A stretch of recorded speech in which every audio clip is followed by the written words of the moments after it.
With your permission, chairpersons, I would like to start the next session on time, and I would like to welcome Dr. Ambarish Darak, Dr. Aarti Heda, Dr. Deepak Mishra, Dr. Sagar Bhargava, Dr. Arun Adarchitre.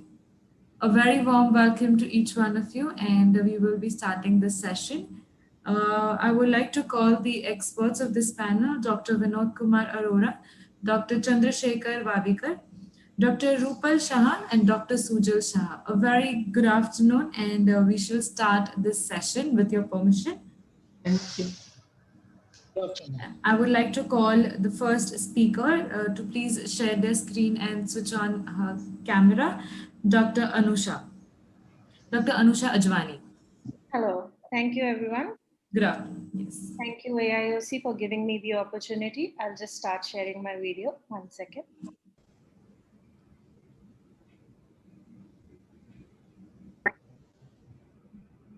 The author has no financial interests in the subject matter. For breast myopia correction, a gold standard treatment is yet to be identified. However, with Supracor, you can now read the littlest fonts in the morning paper easily, apart from good distance and intermediate vision. It enhances near vision by creating a bump in the central 3 mm zone. From 3 to 6 mm is the zone for distance vision, which is left virtually untouched with a smooth transition to create the intermediate zone. It corrects the dominant eye for distance and the non-dominant eye for near. The prerequisites for this are, most importantly, what are the patient's expectations? Presbyopia cannot be completely cured, and patient can get both distance and near uncorrected as good as best corrected. We have to know about the patient's profession and lifestyle, and treatment can be customized accordingly. A thorough refraction needs to be done. A simulation test has to be done in which the patient is made to wear a trial frame. Then we put a lens of 0.5 diopters to simulate a potential blur, creating a slightly compromised distance vision. If the patient is happy with this, then we know that even after Supracor procedure, the patient would be happy.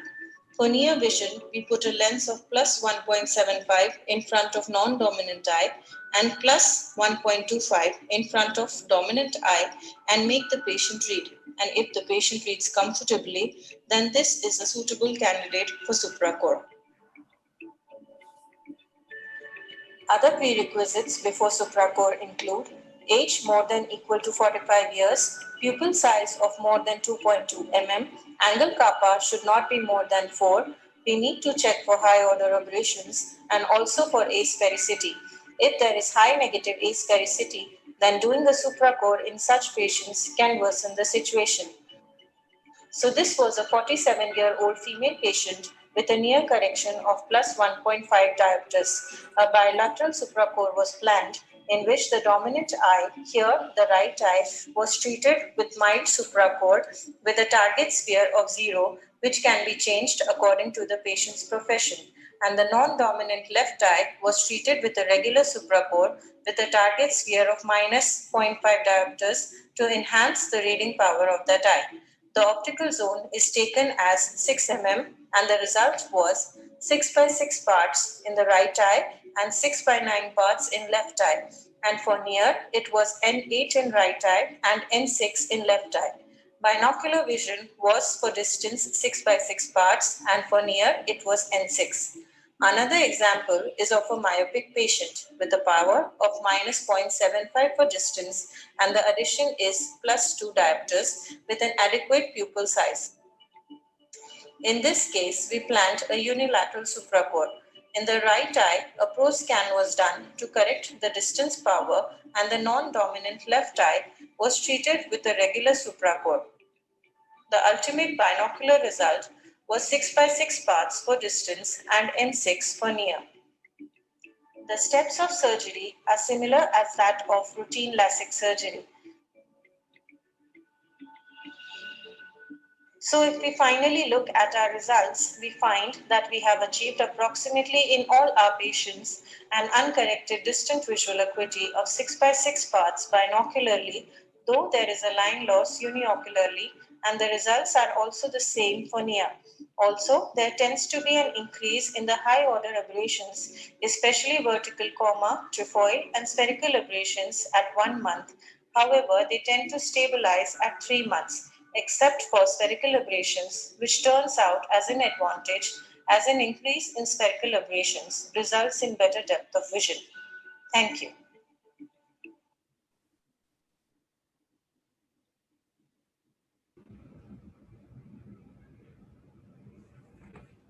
Excellent, doctor. Very nice video. Thank you so much, sir. I'd like to ask some questions. Number one is that you said that the angle kappa was less than 4. What is this 4? Does it have any unit? And number two is that if you're leaving minus 1.5 in the left eye, I'm talking about the first case, Yes, sir. then the vision drops only to 6.9 partial with minus 1.5. We expect the vision to be 6.18 or something. Minus uncorrected vision, sir, for the first case. The best corrected was 6/9 parts post surgery, sir. It was base corrected vision. Yes, sir. Oh, that's great. So first question only remains unanswered. And third thing is that, did you change the Q value also? No, sir. Fine. So what about first question? Angle kappa less than 4. What is the unit? Unit, I didn't. There is some, it is in millimeters.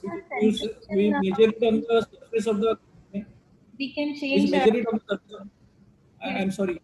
We can, depending upon the angle kappa, we can change the centration based on that. That is okay, but angle kappa less than 4 is something difficult to understand. Usually angle kappa is measured on the surface of the cornea, so it is not in degrees, it is in millimeters.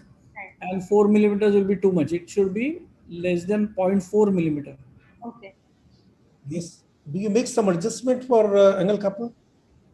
No, sir, I did not do any adjustments here. Yeah, I agree with Dr. Vavekar. 4 mm is too much. Yeah, Yeah. Even with LASIK, that's difficult to teach. yes, sir. But it was a very good video. But I think in OpScan, you can get it in degrees. Anything above 3.5 degrees or 4 degrees is clinically significant. In OpScan old models, you would get angle kappa in degrees only.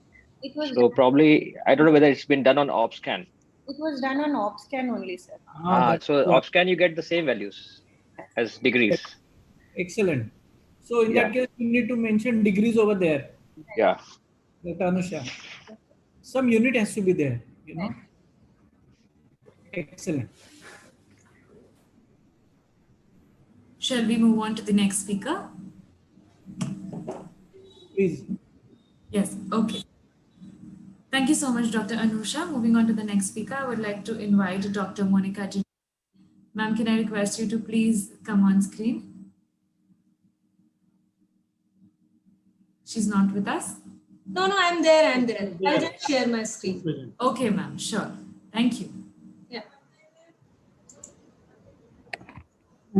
Is the screen visible? Yes. Yeah. Yes, ma'am. Yeah, thank you.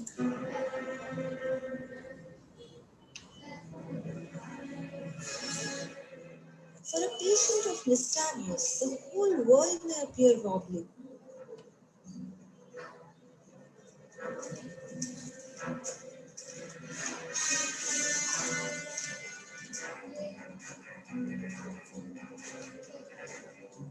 As you can see, it becomes difficult to place the microkeratome as the eye is not at all stable, and thus it can result in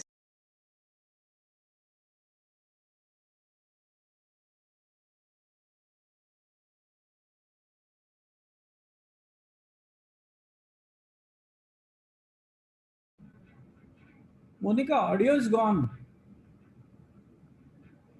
an angle. So now it is there? Extreme use of a microchip. Similarly, a globe stabilizer can stop the nystagmoid movements.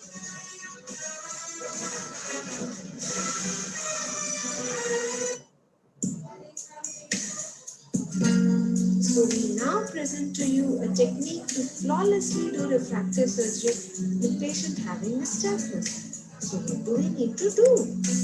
Wash the eye with saline and clean the eye with a medicine sponge and dry the corner surface.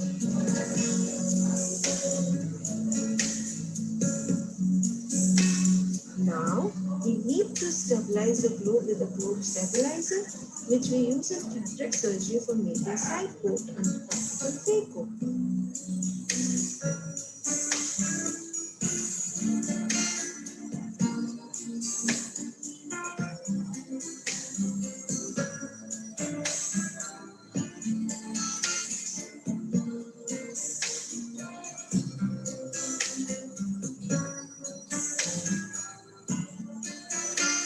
Once the eye is stabilized, start firing the laser directly.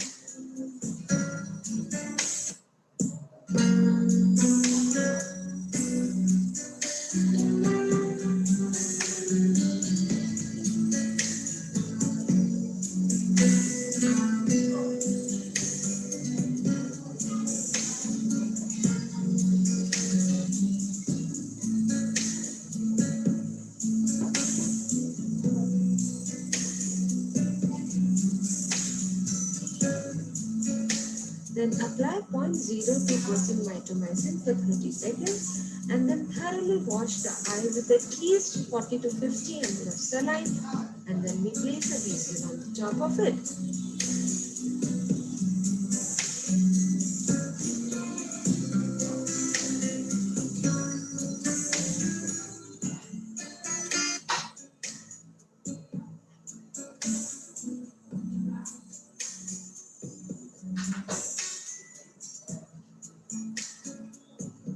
What happens next? The patient is free of glasses and is very happy and content.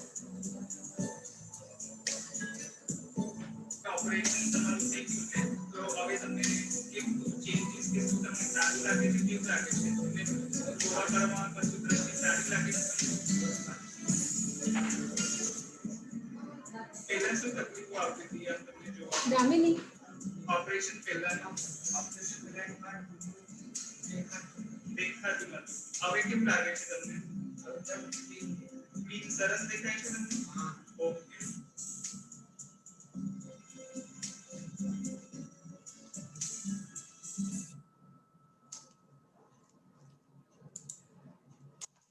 Thank you. Thank you, sir. Excellent. Nice presentation. Thank you. And most of the modern examiner, they can take care of the nystagmus itself. Say if the movement is more than 2 millimeter, only then you require a this thing sort of fixation. If it's a micro nystagmus or the nystagmus are very fine, then the examiner takes care of itself. The active eye tracker is there, so it's taking care. If there is a gross movement only, then you require what you have shown. It's a good thing. And Yes. the second, yeah. No, sir, this was like for not making the flap. I mean, No, not flat. I'm not talking of flat.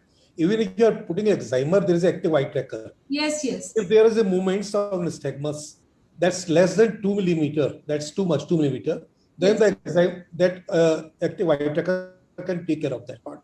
If it's too much, it's a gross nystagmus, only then you require fixation.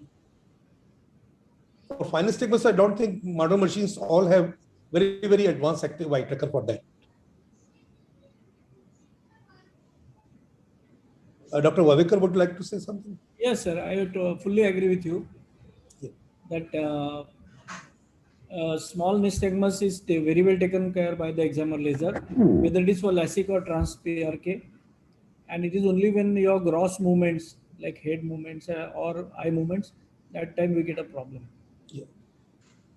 And second is you can use your microchrome suctioning also to hold the eye. Yeah, there is a... Sir, the concept was that we did not want to make a flap and we wanted to make it it's not- flapless procedure and do a trans PRK. Yeah, it's not for making flap. It's just for holding. You do the trans PRK. It basically is used to hold. There is an option for low vacuum also there. Yes, exactly. In most of the keratomes now. So you can have a low pressure and you can hold the same thing, same what you did with this thing. You can use a suctioning also for that. It's for trans PRK only.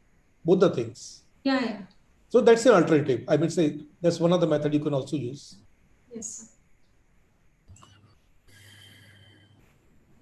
Otherwise, a good presentation. Any more questions, or we move to next talk? We can move to next talk, sir. Okay, next talk, please. Dr. Karan Shah. Yes, sir. Just give me a second. I would like to welcome Dr. Kanan Shah. So can I request you to please come on screen and share your presentation?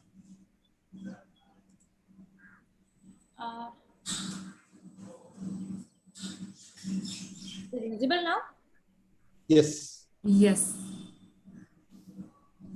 Yes, now. Yeah. Good afternoon, everybody, and thank you, Team AIOS, for giving me this opportunity. So let's start with some unique refractive surgery complication. Here is a patient's details. Patient is having -3 myop with normal topography and pentacam reports with the 500 pachymetry. So everyone could consider it as a routine normal LASIK case. So we have also considered it as a routine case, and we have started the treatment as per the normal norms. So I have taken the flap with the SBK motor.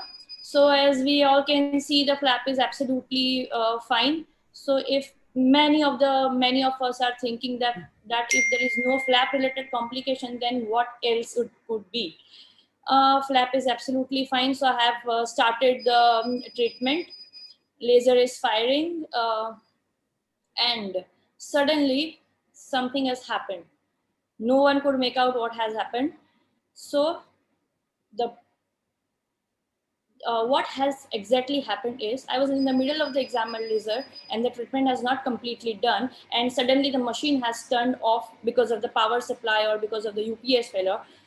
So what generally we do, normally we all do, we are just reposit the flap back and wait for the 1 to 3 months and doing the reposition or the PRK afterwards. But here what I did, I retrospectively I memorized that I had my eye on the vision on the laser progression bar, and I exactly knew where the machine has turned off. It was exactly at 48%, right? So what I did is I turned on the machine and I just entered the data of the patient again. And what was my aim was, I need to start that treatment exactly from the 48% to the patient's eye. So what about the initial 48%?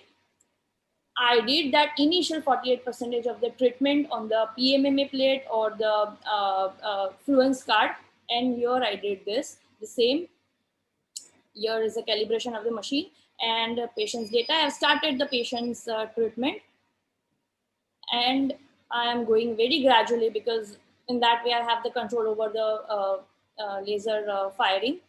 So I'm giving the laser on the PMMA plate or the fluence card, and when exactly it reaches to the 48%, I stop the foot switch and I switch over that treatment to the patient's eye. Here it reaches to the 48%, and I switch over that treatment to the patient's eye. Here the laser firing is on the patient's eye. I've started the foot switch and the laser is firing, and I've completed the laser treatment. So, and the rest of the procedure the same way as normally we are doing, putting the flap back, putting the BCL on. So everyone would think about the end result. So on the next follow-up day, it was plus 0.25 and plus 0.5. Visual acuity was 6/6, and patient is absolutely fine. Patient doesn't have any complaint. Even after 1 month, the autoref was 0/0 and visual acuity was 6/5, and patient did not have any complaint. Patient is absolutely happy. So what was a take-home message is, do not get panic when the unexpected things happen, and always keep an eye on the treatment progress bar, also along with the eye on the patient's eye also, and periodic checkup of the power supply and the UPS is needed. So coming to the next complication, this is the femtosecond procedure, and I have taken the femtosecond flap with the superior hinge with the intralace machine. Flap is absolutely fine. Before lifting the flap, I have marked the cornea. Now I'm starting lifting the flap. The dissection was a little bit difficult, and so I was doing very gradually. When I was in the middle of the flap, Suddenly the patient became very, very, very uncooperative, and patient started moving his eye here and there, right and left, up and down, everywhere, but not in the center. See, so what, something has happened. We could not understand what has happened. I have not completed the dissection inferiorly, but the flap has torn from the superior side. So I started setting it very gradually, very slowly, and fortunately I have not did the dissection inferior side, so the flap was attached there only. See, let's see it again.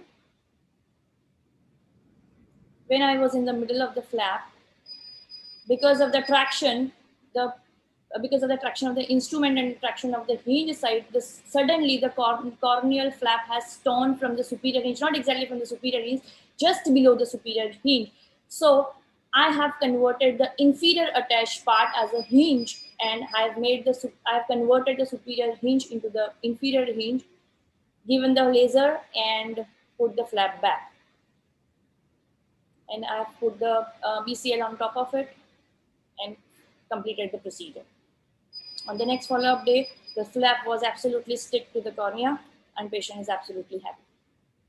Thank you so much. So very nice videos, Dr. Kannan. Yes, thank you, sir. First case, as you already mentioned, the most important thing is to ensure that UPS is in place Yes. and working properly, Yes. rather than managing the patient. Yes. In the second instance, however, if I was there in your place, when the patient was moving the eye very vigorously, I would have removed my instrument, given few minutes for the patient, Okay. I was spoken with the patient, Right. relaxed her, and then I would have started again. Probably then we never have had this complication at all. So Right. probably that is one place where you could have shown a little more patience. Yes. But at the end of the day, you manage it very well.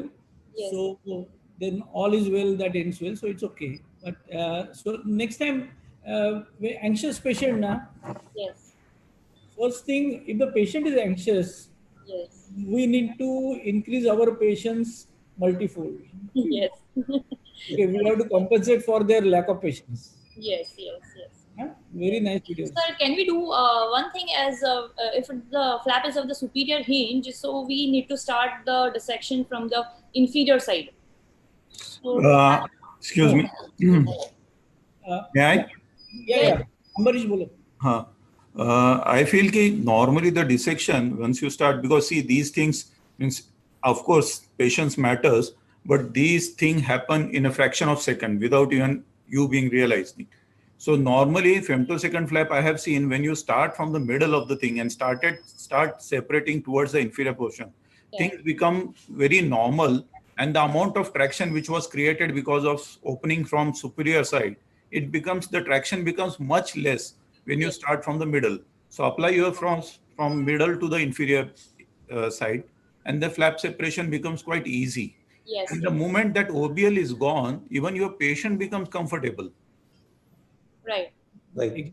So that's what I learned after 3-4 surgeries, that I have to start the dissection from the inferior side. Everyone has gone through the same phase. So you have courage to show that. Yes. Exactly, I was telling you there. I have gone through the same things. It's not the FAM2. I was managing a enhancement, and I was not sure whether the patient has gone through SBK or this kind of MK2, because the position of hinge is different.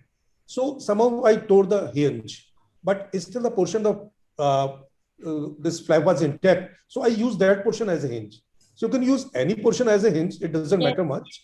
Yes. So only thing, it should be intact in that part. Say around 0.5 millimeter is there. That's more than sufficient. You can manage it very well. Yes. That's a good thing. Yeah. I got the same surprise in while relifting the flap. We must appreciate her presence of mind for both the cases. The way she thought. Yes. It's out of the box thinking. Yes. Thank you so much.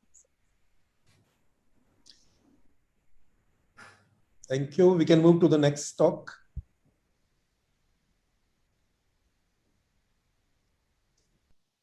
Yes, sir. And now I would like to welcome Dr. Shruti Varke.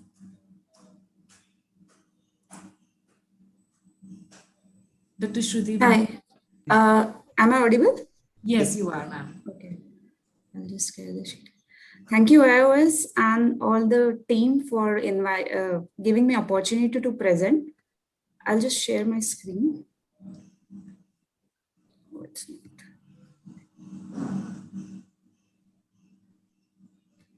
Is it visible? Not yet, ma'am.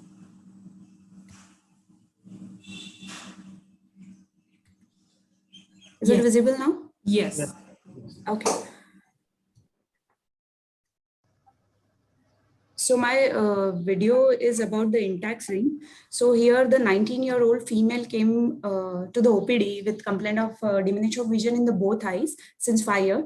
She was not very happy with the vision she had with her own glasses, and the contact lens fitting was not proper. So she was not very happy with the contact lenses also. On examination, what we found, she has Vogt striae, and you can see the Vogt striae here, and with the center clear cornea. On topographical examination, we can see she is almost having a very steep cornea with a maximum K of 64 diopters with superior and inferior asymmetry of 10 diopters. So she has gone to the other centers, and most of the centers she has been advised the lamellar keratoplasty or total keratoplasty, but she was not very willing for the keratoplasty, so she was searching for the other options. So we thought that we can plan her for intracorneal ring segment implantation with collagen cross-linking with, of course, guided visual prognosis. So as we thought, we proceed with the surgery. So here you can see the docking for the femtolaser platform has been done. So for the femtolaser, we should ensure proper position of the ring with the vacuum has to be sustained throughout the procedure, and the central corneal docking should be accurate. For intact planning, we usually plan for the incisions and the ring. So what we do marking on the cornea for the cyclorotation compensation. So here you can see we are going through the docking procedure.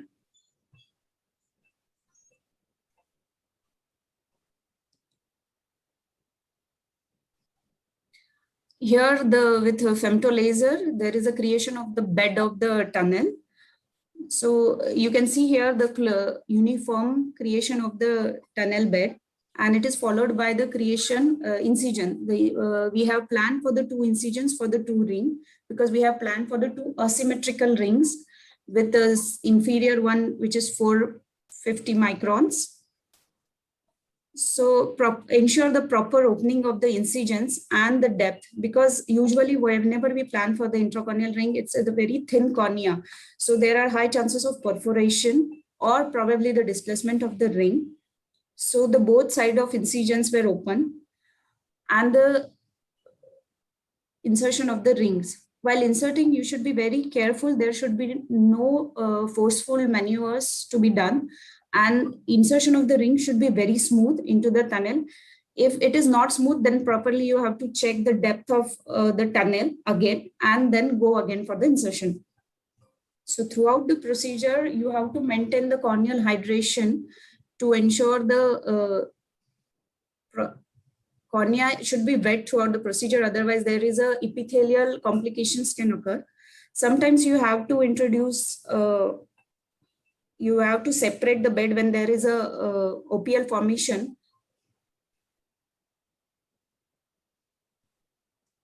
to ensure the smooth insertion of the ring. So here we are inserting the second ring, which is the inferior one.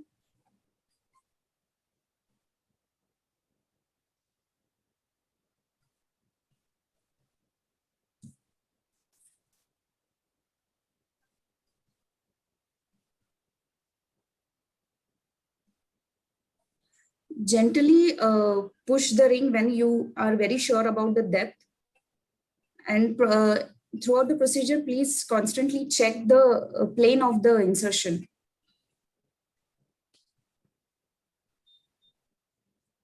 So after the proper insertion, slightly you have to place the rings in the stroma tightly and ensure that the ring there should not be any exposure of the end of the ring. So the procedure is followed by the C3R. The central epithelium is removed and the C3R procedure was done. So this is the post-op topography where you clearly can see there is a flattening of the mean K. It comes around 60, and this is on the difference map. So here you can see this is the pre-op and the post-op. So there's a quite regularization of the cornea and the flattening of the steep K. So on the post-op, she had the vision of around 612 parts unaided, which was very, she was very happy with the vision. And with her correction, she was 69 parts. So the key points from this case, I would like to say that in severe ectasia patient, when there is adequate pachymetry in the 6 mm zone, which should be more than 480 microns, then we should think about the intracorneal ring segment implantation. Whenever you are counseling for the intracorneal ring segment, we have to explain to the patient that it is to reduce their refractive power and not to completely correct it. And she might, the patient might need the glasses or contact lenses even after the procedure. And it has a long-term healing process, and there is always a risk of perforation and extrusion.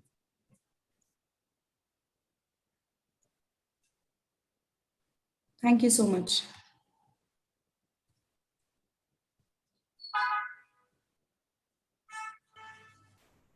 It's a nice penetration.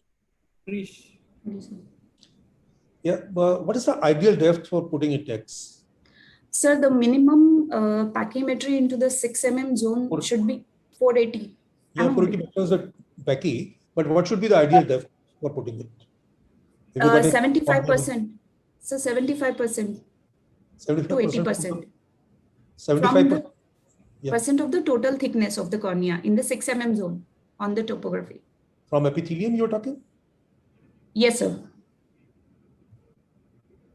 Of course, the femtoesmate is very, very safe. Yes, sir. Yeah, no doubt. And the centering is quite good by using a femto. No, I think because of femto only you are able to do that procedure. Yes. In such a, means it was almost grade 3 keratectasia or keratoconus. Yes. So probably femto made the task easy for you. Yes, sir, definitely. And the effect of Intex and CXL are additive. They Yes, both, sir. yeah, they both help. The only thing, it would have been better if you had shown the treatment calculation. Probably that would have added, because it would have been better to understand where exactly the incision was planned and how you put the rings.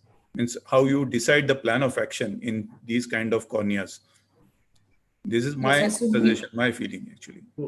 Yes. Yes, sir. Because of the time constraint, I couldn't. No, I understand. Yeah. Dr. Shruti, I have a question for you, if I can ask, sir. Yes. Yeah. So, do you always combine cross-linking with intact procedure, or you have some criteria to decide? So 80% of my cases, I usually combine the both procedures. When there is a quite good, because as we all know, intracorneal ring segments are even approved for the myopia correction. So in where there is a little bit of good pachymetry is there, so I would wait for 3 months also, and then we can plan for the C3R after 3 months also, because it's the effect of the rings will completely take the 3 months, and then after that you can repeat the topography and you can decide on the C3R procedure. But most of the patients have almost 8 to 10 diopters of superior-inferior asymmetry and ectasia. So most of the patients, I do combine both the procedures.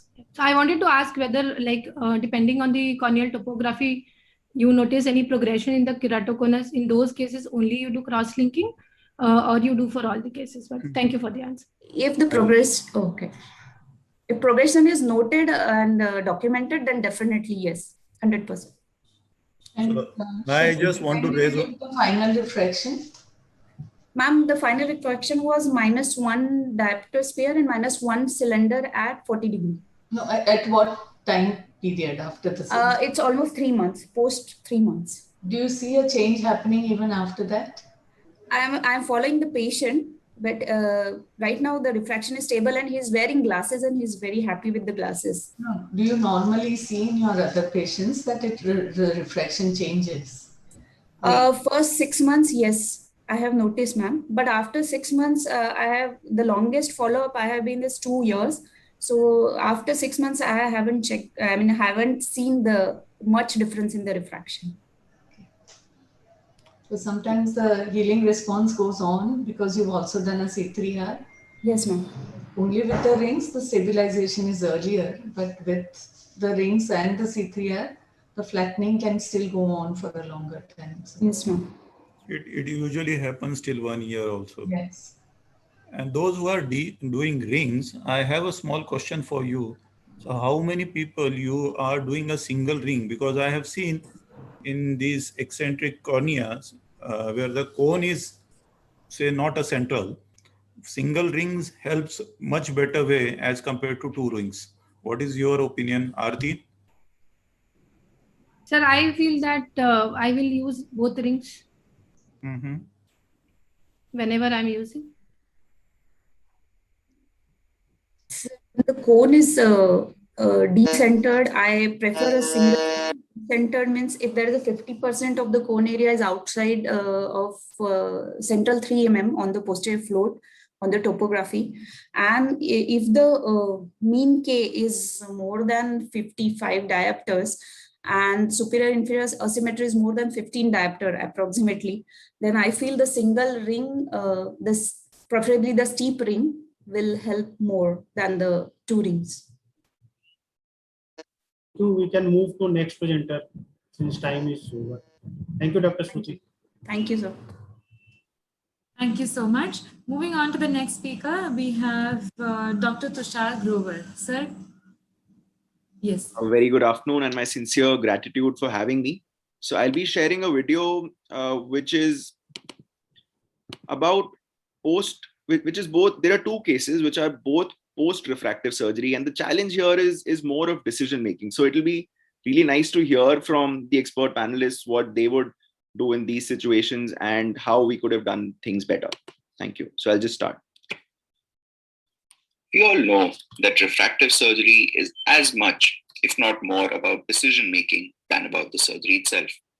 I'll be sharing 2 different case scenarios which made us think, and I do hope it will stimulate an interesting discussion and good learning for all of us.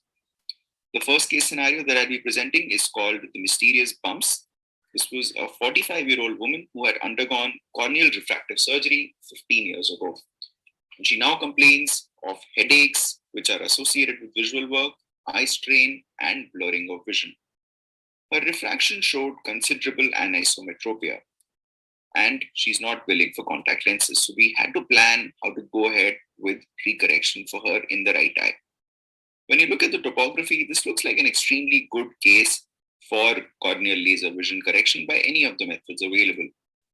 But when you see her clinically, it's evident that there are multiple stromal opacities at the level of the anterior stroma, and these are in the visual axis as well. The anterior segment OCT as well demonstrates an irregular corneal surface at the level of the Bowman's layer, and this has been masked extremely well by the epithelium. Taking all of this into consideration, we decided to not touch this cornea and to proceed with the refractive lens exchange. There was, however, another challenge that awaited us. The keratometry values were quite different from the lens star and the pentacam, and consequently, the IOL power that we would get from them using the Barrett True K method. This is also visible when using the ASCRS online calculator. So I decided to ignore the lens star values and go with the holiday EKR map of the pentacam. Fortunately, we did hit the target and the patient was reading 6 parts uncorrected. This patient was extremely satisfied with her distance vision from this eye and the near vision from the other eye, which had a refractive error of -1 diopter. So the question that I would like to ask about this case is, what could have caused these irregularities? Why was the biometry so off? And would you plan a different approach than this? The next case that I'll be talking about is called shooting in the dark. So this was a 35-year-old woman who had undergone LASIK in 2008, has consistently been unhappy with wearing glasses, but now also has blurred vision with glasses since the last 6 months. So on examination, there is a myopic refractive error and has now developed a nucleus sclerosis grade 2 cataract as well. So choosing the procedure is absolutely not difficult here. What was surprising here, however, is that the optical biometer did not provide any measurements of keratometry. When you look at the pentacam, what is really surprising here is how flat the cornea is. The keratometry values are close to 25 diopters in both the eyes. And even when you look at the Holiday e-care report, you see an extremely flat cornea in both the eyes. Keratometry values of about 21, 22, 23 diopters in different zones. So then we went ahead to calculate the IOL power here and entered these values into the ASCRS online calculator, as we usually do in these cases. However, the calculator refused to accept our values and asked us to check the input instead. We then realized that the lowest acceptable keratometry values for the ASCRS online calculator is 31 diopters. So we decided to calculate the IOL power with that value, and what we got was about 16.5 diopters. Now we have a difficult situation here where we know that the cornea is much flatter than we've actually entered into the calculator. So the IOL power has to be higher than what we've got. So we decided to go with an IOL power of 21 diopters in the right eye. With that, we fell a little short and had a hyperopia of 1.5 diopters post-operatively. In the left eye, we decided to go for 23 diopters, almost hit the target, but still fell a little short and had a hyperopia of 0.5 diopters. So I would like to ask the panelists, is there a more accurate way to do this, and what could have been done differently here to get better outcomes? Thank you. Thank you.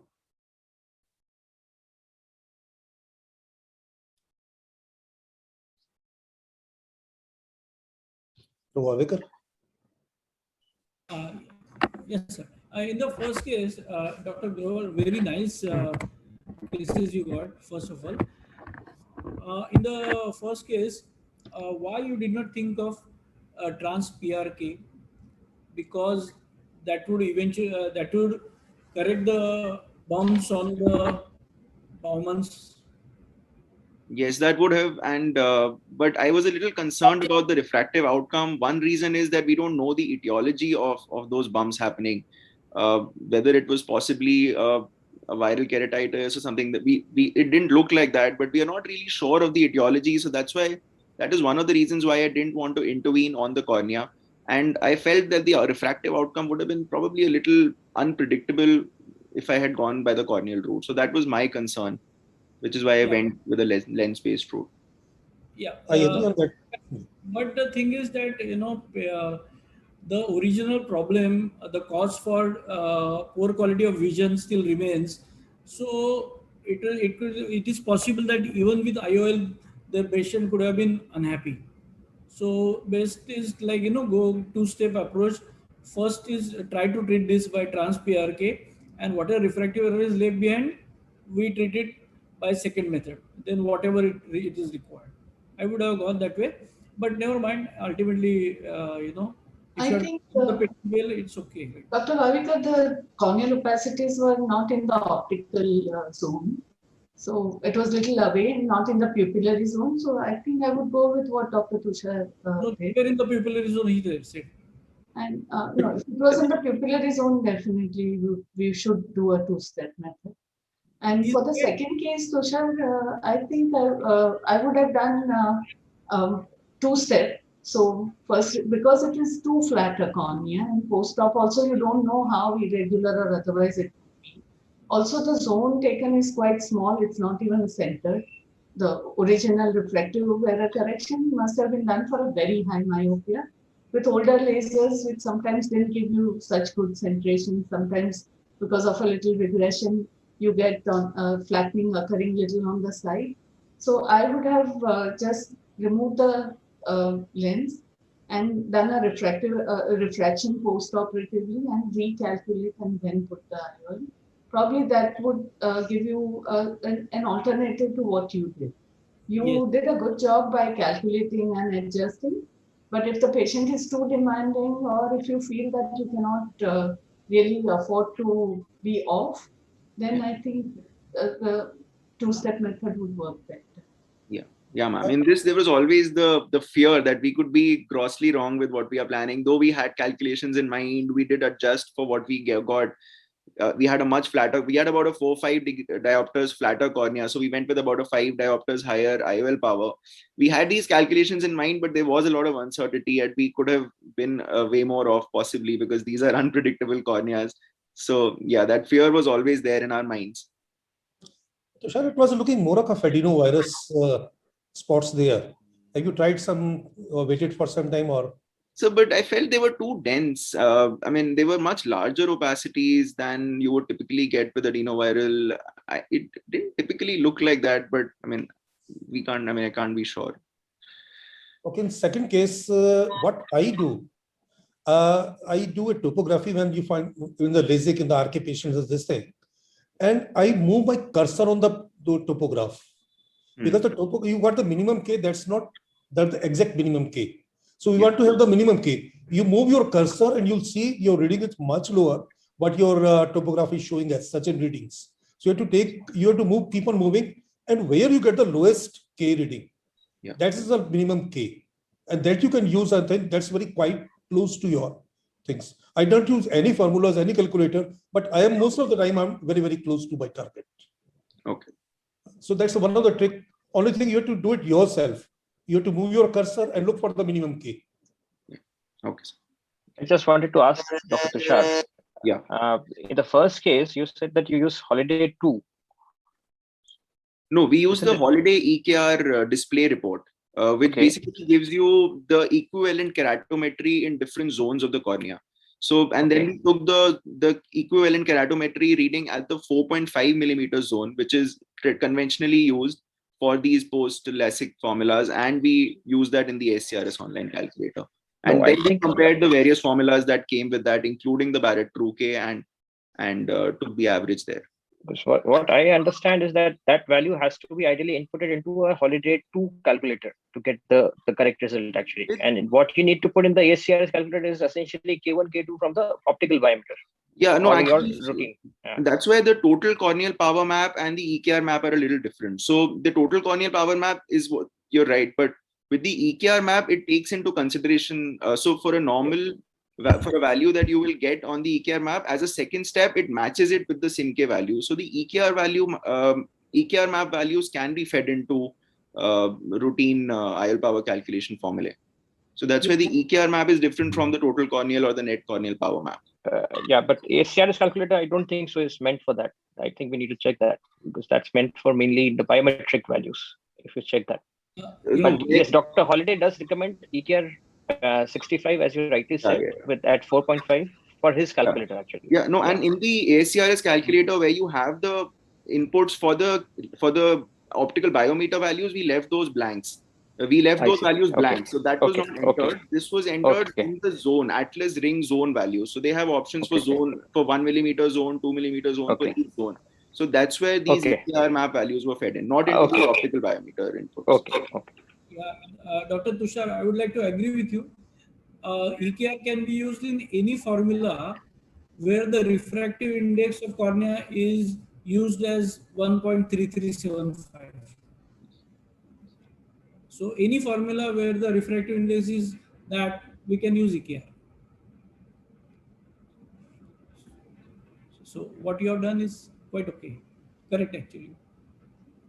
Thank you. Dr. Tushar, did you try using any topical steroids for the first case just to see the response? I feel that for post-adenoviral keratoconjunctivitis kind of picture. Yes, but I did not because, when you look at the patient clinically, I think maybe in the images it's difficult to discern. Those don't look like inflammatory, or post-adenoviral subepithelial infiltration at all. I mean, they look like very long-standing old scars that have developed in the cornea. So I didn't really see a role, and it's not, the surgery was done after some time. I mean, we saw the patient once. After a couple of months of that is when the patient actually went ahead with the surgery. So we didn't treat the patient with steroids, but we did serially follow for a couple of months. There was no change, and it didn't look like the kinds that was in any way inflammatory or would have gone with steroids. Okay. Thank you. Thank you. Any more questions? We are ahead of time, so we can take more questions. Okay, I think no more questions. Moving on, thank you so much, Dr. Tushar Grover. Moving on to the next presenter and the next speaker, I would like to welcome Dr. Atul Kakkar. And I'm just announcing this because I didn't find him in the panelist option. He's not there, I think. Not there. Okay, fine. And we have the last speaker for this session, that is Dr. Richa Srivastava. I think she is also, I'm not seeing her. Probably she's not there. Check her. I would suggest let's wait for a few more minutes because these two were the last sessions and the session is still 2:25. So it's quite possible they might join in late. We can keep the discussion on since I'm meeting Dr. Sure. Wavekar sir, Rupal ma'am after a Yes. long time. It's been more than 2 years. We haven't met. Yeah. I think we can have our discussion now. Yeah. Wavekar sir, आप और मैं तो बम्बई पुणे में रहते हैं पर मिले नहीं है. नहीं मिल रहा अभी. I will go to the previous case of Dr. Tushar. Even the AIOC showed that it looked more like scar than active lesions. So probably there was no role of steroids. What do you say, Dr. Arti? Am I audible? Sir, I will still try steroid for a month along with lubricating eye drop, and I will still see whether there is any change. Okay. Tushar, can you show that picture again of that corneal opacity? On that, there's no harm in trying. At least for 1 month, we can do it. But that he should be able to tell us post-operatively, he must have given a month steroid, whether the opacities became less or not. That was my next question. That did you really respond? Yeah. Show post-operatively whether it has reduced. Where is Dr. Tushar? He's also decided to run away. Is there?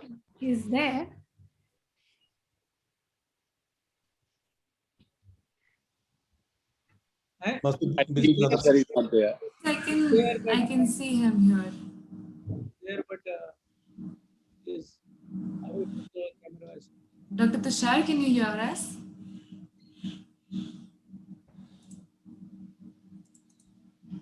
This question is to panelists. How is the results of presbyopic LASIK? We are doing different methods. And how is the level of satisfaction of patient? Come again, please. Presbyopic LASIK, how are on different platforms. How's the? So they are almost all doing asphericity in the center. Yes. By increasing the depth of focus. I think that's what you are trying to say, right, Dr. Vinod? Yeah. How are the results and what are the levels of satisfaction?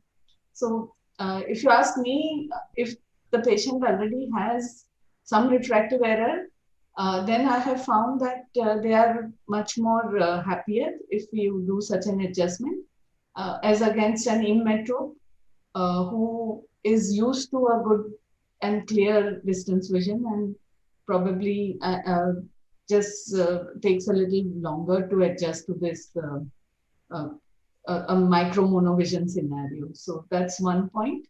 Secondly, it does take a lot of chair time. So unless you have spent a considerable chair time before doing the procedure, you would have a lot of time to spend post-operatively defending and trying to make the patient be convinced that what you did was correct for him.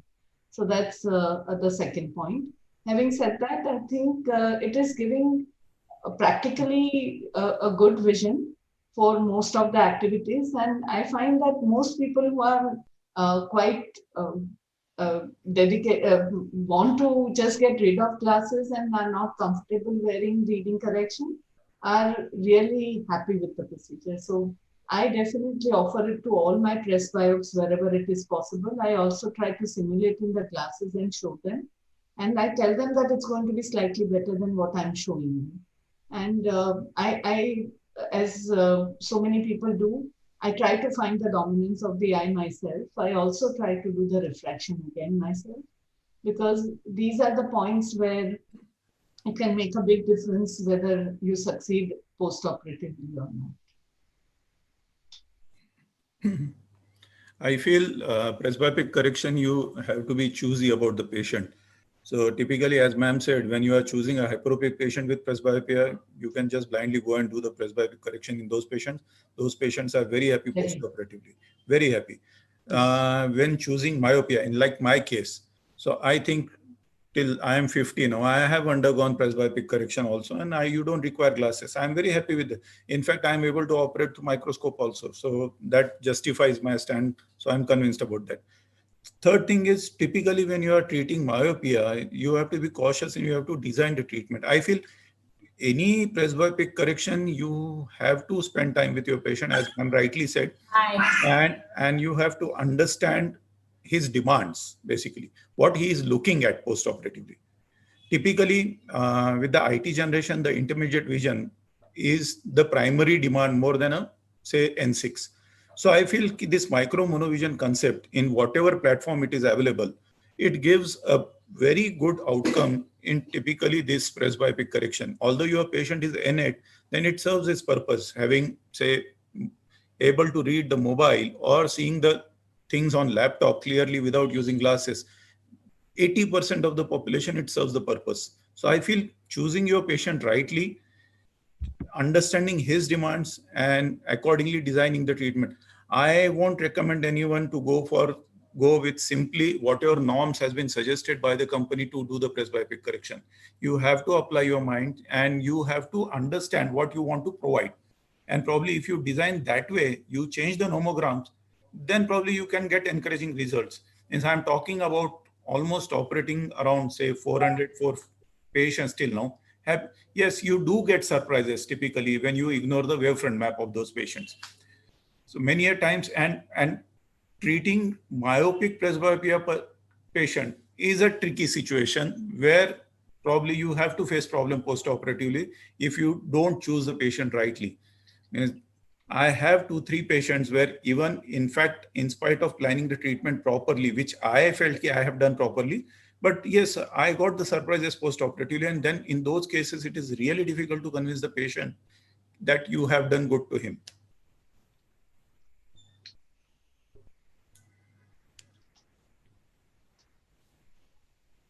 I think we are reaching at the end. One more thing that I would add is that you should be ready for a little if they find that it's not enough. And secondly, realistic expectations. Exactly. Yes. Patient selection is probably the most important thing. Yes. And counseling. Yeah. In any refractive procedure, yeah, this is the most important.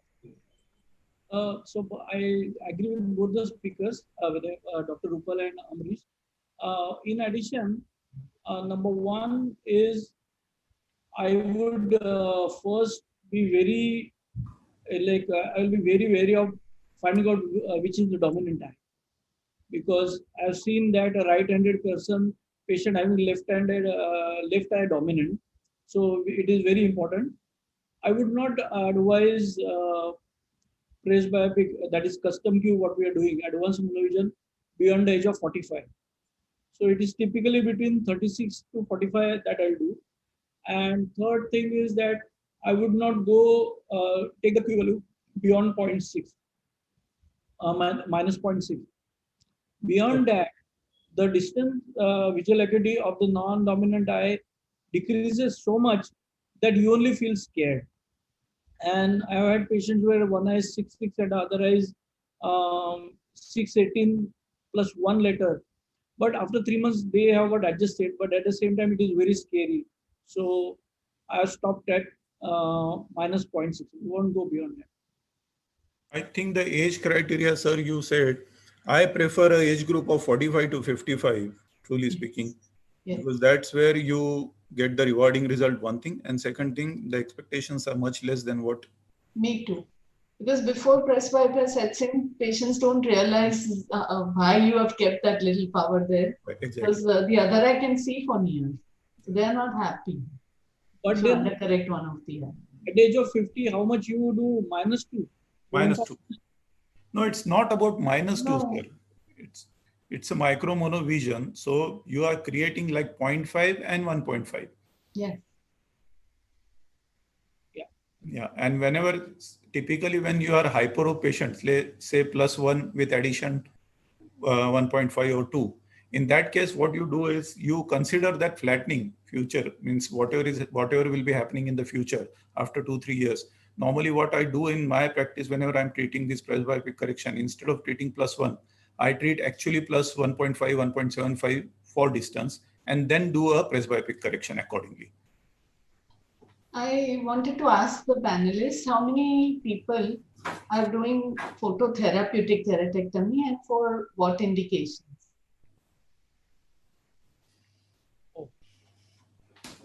Dr. Ambarish. As you said, I am doing it only for therapeutic purpose. And typically whenever I'm doing TPRK or something, PTK, so it is like PTK followed by PRK kind of thing. No, so for corneal pathologies, to like corneal opacities, recurrent erosion.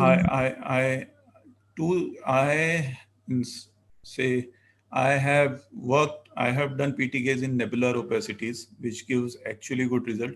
And recently, I have done few cases of recurrent epithelial erosion, and I don't know, it gives marvelous result when you treat these, recurrent erosion with PTK. I actually wanted to stress the importance of using the excimer laser for these therapeutic procedures because they really work well. Yeah. So I would really want to stress this to all the users, especially the new ones, because most times what happens is that refractive error correction, everybody uses excimer laser, but they don't realize the potential of using this particular laser for these therapeutic procedures. And I think the onus is on previous users to actually show them that it can work as a wonderful tool to work on the cornea with. And it's a beautiful scalpel, not leaving any scarring behind. And it can work really well for these indications of superficial corneal opacities, dystrophies. For recurrent corneal erosion, I have the longest follow-up of 25 years now, that the person had not had any recurrence. Therapeutic procedures with an excimer laser, every excimer laser owner should learn and apply, because it's going to save the important corneal tissue for other indications. As it is a shortage of corneal tissue. And another discussion I was going through this another session. So many a times this is a misunderstanding amongst the user that the PTK cannot be localized, or you can move all the PT. Whenever you are doing therapeutic thing, you can always shift the beam, and wherever you want to do that correction, you can actually offer the correction. All you need to do is you take any platform, you can do that way. So I just heard in one discussion, one session, that no machine has this thing and except this Schwinn thing. So I just wanted to... All the machines have it. Exactly. So it's just a question of learning it. Learning it. And PTK is as much an art as science. So I really would urge all the seniors, everybody who is having some experience with PTK, to teach your juniors, the people who are buying them new, and stress the importance. Sure. I see that most of the discussions, PTK is really taking a backseat. Nobody discusses it. Nobody presents cases. And I really am an advocate. I have found that results are really wonderful. How much you remove exactly the epithelium? So depending upon how deep and how irregular are the opacities, I sometimes use epithelium as a smoothing agent. So I go via the epithelium. I was talking about recurrent corneal erosions. Yeah, for recurrent corneal erosions, I just do about 20 microns or so, just to remove the Bowman's and to smoothen it, so that the pseudomembrane gets formed. the same as what would happen after PRK, which has. And if there is a possibility, you should also take the laser on the pounding at the edges, the healthy edge margin. It's like doing epithelial puncture, putting it in. Ma'am, can we Works really well. Ma'am, can we manage the PRK haze with this PTK treatment? So we have done a few cases, but unless you use mitomycin C this time, the haze has tendency to come. Initially, we were doing only just removal of the haze, but the haze has come back because keratocytes somehow have a memory and they do not behave properly. And you would get a haze recurring if you just remove the haze with PTK. So how much amount of ablation is needed for that? How can you find it out with the for the haze, it is visual. So once you find that your cornea is becoming smooth and you are not seeing any irregularities, you can just stop at that point. Ma'am, it's very few microns, but you should do it in a big zone. Ma'am, how has been your experience using PTK for corneal dystrophies? Wonderful. I swear by it.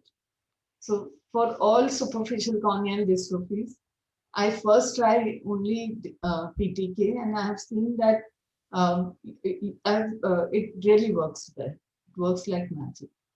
Sometimes there is recurrence depending upon what is the cause for the dystrophy, but very rarely. I have in fact done it also for temporary relief of band-shaped keratopathy. So, and it really gives good clear vision for at least a year or so. And then you can even repeat it because it's all superficial. So, if you're doing 5 refractive cases, 1 or 2 of these PTK cases can be done with the remaining gas, and you are actually just spending your optics. So in our centers, we've kept it like so even if the patient can't really afford, we just do PTK procedures as a social service. Ma'am, what is the maximum amount of tissue you can burn? I mean, in the PTK? The norm still remains the same. Okay. So you do want to leave behind enough stromal bed. One thing that surprises me is that in all the PTK cases that I've done, I've never seen a haze occurring. And that is something that I've discussed at various forums, and nobody has really an explanation for that. But otherwise, sometimes you're doing it at such greater depths and you never ever find haze occurring. Maybe because you're not creating a lens, but it's a smooth removal, so it's this. But you are still going at a deeper plane, and keratocytes should get activated, right? Rupal ma'am, whenever I meet you, I get something new to learn from you, actually. That's very sweet. Will it work in filamentary keratitis also? Sorry? Will it work in filamentary keratitis? I have, but I don't know.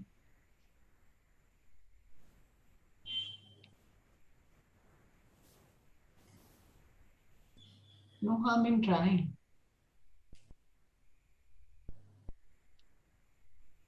Are the speakers there now? We had 2 more. I think they are not there. Joined yet.